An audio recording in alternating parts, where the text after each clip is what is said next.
Welcome to the Thea Lee podcast. Today is February 8th, 2026, and we are on day 39 of reading through the Bible. So real quick before I start, there's a bit of adult content in today, so that's your quick warning because it starts right at the beginning. The Lord is still giving his commands or instructions to Israel here, and so we start out today with social responsibility. And it talks about if a man seduces a virgin who is not engaged to anyone and has sex with her, then he must pay the customary bride price and marry her. But if her father refuses to let him marry her, then the man must still pay him the amount equal to the bride price of a virgin. Then the next it says, you must not allow a sorceress to live.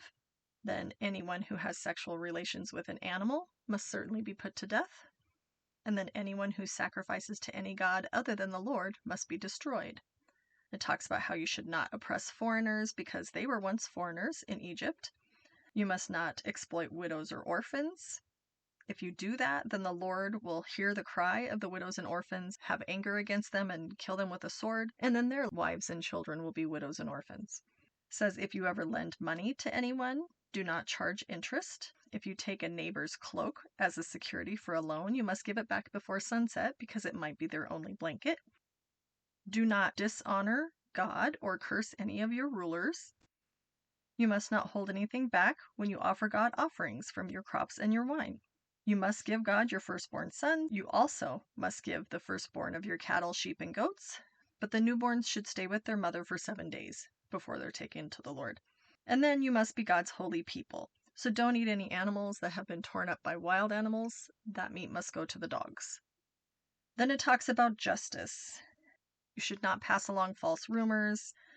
Do not cooperate with evil people or lie on the witness stand. Don't follow the crowd in doing wrong. We have a lot of this today. When you're called to testify, don't be swayed by the crowd or twist justice. Do not slant your testimony in favor of someone just because they are poor. If you come upon your enemy's ox or donkey that has strayed away, take it back to them. If you see someone who hates you and their donkey has fallen over because he has collapsed under its load, you're not supposed to walk by. Stop and help them. So be good people. In a lawsuit, do not deny justice to the poor. Make sure that you never charge anyone falsely. Never sentence an innocent or blameless person to death. For God never declares a guilty person to be innocent. Then it says don't ever take bribes because even the righteous person is made evil by bribes. Plant and harvest your crops for 6 years, but on the 7th year you're supposed to let the land rest, and during that time anything that grows, the poor can go gather it or the wild animals. You have 6 days to work each week, but the 7th day should be set aside as holy, and that also gives your ox and your donkey a chance to rest, and your slaves and the foreigners living among you can be refreshed also. And then it says, do not call on the names of any other gods, and actually you just shouldn't even say those names at all. Then it names out the 3 annual festivals that God has set up for the people to follow. The first, of course, is the Festival of Unleavened Bread, commemorating the Passover and them coming out of Egypt. And that's 7 days in the first month of the year where you're not supposed to eat any food that has yeast in it. The second is to celebrate the Festival of Harvest for the first crops of the harvest. And then the third is the Festival of the Final Harvest, so at the end of the harvest. And at these 3 times each year, every man in Israel must appear before the Lord, and they must have an offering. Do not offer the blood of my sacrificial offerings together with any baked goods containing yeast. And do not leave any of the fat from the festival offerings until the next morning. And then as you harvest your crops, you're supposed to always bring the very best and first of the harvest to the Lord. And then it says you must not cook a young goat in its mother's milk.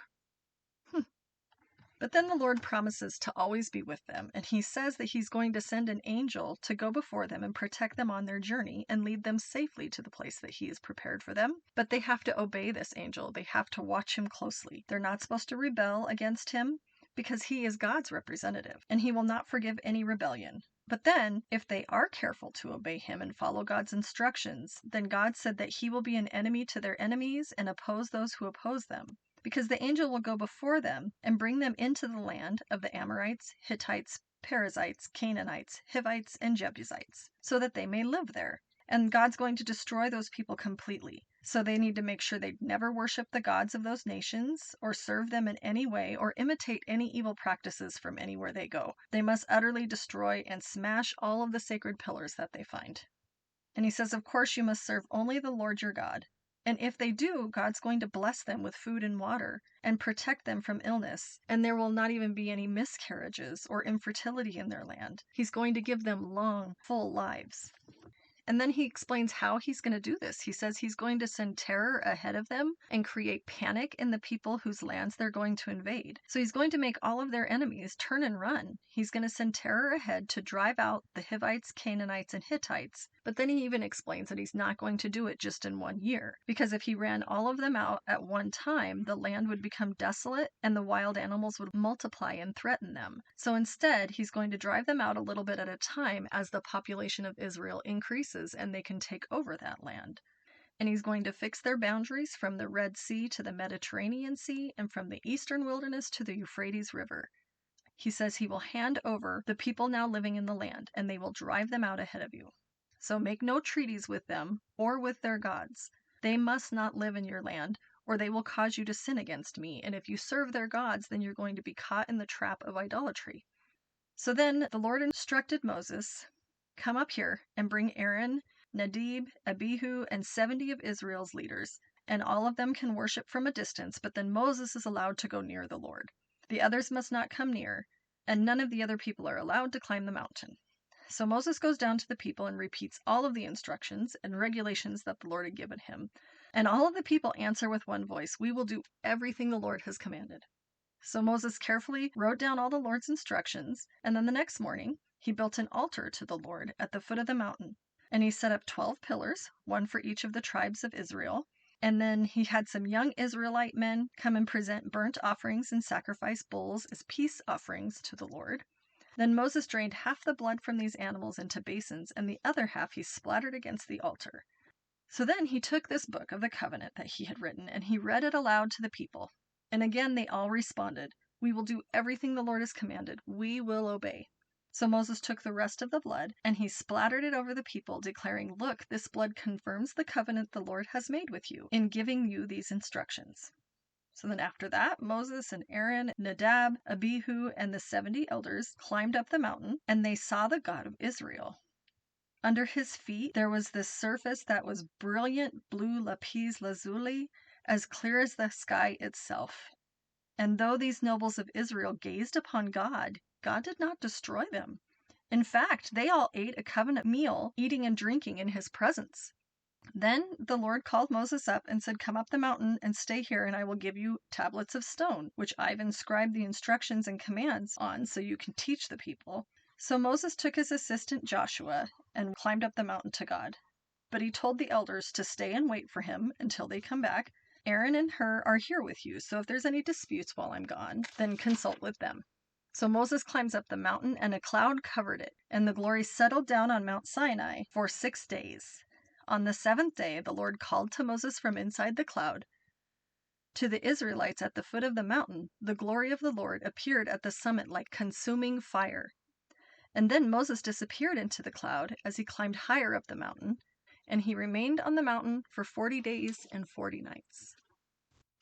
In reading some of these instructions that seem a little concerning to me, it makes me think of when you read the warning labels on different products and they seem absolutely ridiculous, but then you realize if the warning labels are saying this, then somebody has probably done these things before.